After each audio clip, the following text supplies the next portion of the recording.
مانا کہ تمہیں کبھی میری فکر نہیں رہی، میں مر رہی تھی، مگر تم نے میری حالت تک پوچھنا گوارا نہیں کی۔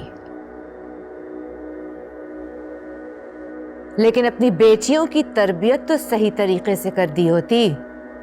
تم پھر شروع ہو گئی حاکم بھی، تمہاری انہی حرکتوں کی وجہ سے میں یہاں نہیں آتا۔ یہ میں نہیں، تمہاری لاپرواہی ہے، تمہاری ذمہ داری سے غفلت ہے،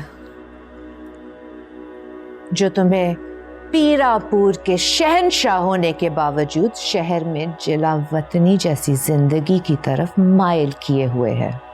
تم تو یہاں تھی نا، شاہ زیب بھی ہے، تم دونوں نے کون سا تیر چلا لیا؟ ہاں، میں دور ضرور ہوں مگر اپنے مریدوں کے حالات سے ناواقف نہیں۔ مریدوں کی بات کرتے ہو، تم تو اپنی بیٹیوں کے کرتوتوں سے بھی ناواقف ہو۔ حاکم بھی خبردار، میں اپنی بیٹیوں کے متعلق کچھ نہیں سننا چاہوں گا۔ آج میں کہہ رہی ہوں، کل کو پورا پیرا پور کہے گا، تو کیا تم تب بھی اپنے کان بند کیے ہوئے بیٹھے رہو گے؟ میں جاہلوں کی باتوں پہ کان نہیں دھرتا۔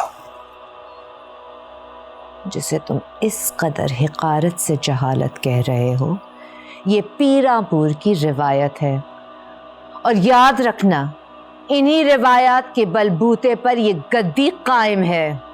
وقت بدل چکا ہے۔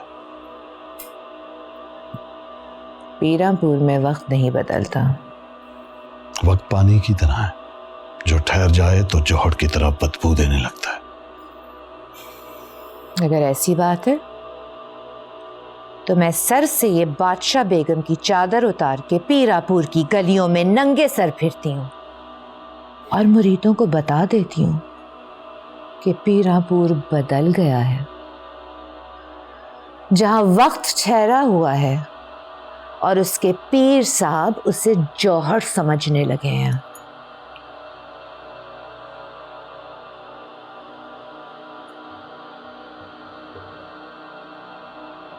تم ایسا ہرگز نہیں کرو گی۔ اب کیا بات ہو گئی؟ یہ بادشاہ بیگم کی چادر جو میرے سر پر ٹکی ہوئی ہے، میرے لیے بھی اتنی ہی بھاری ہے۔ میں نے یہ روایت خوشی سے قبول نہیں کی۔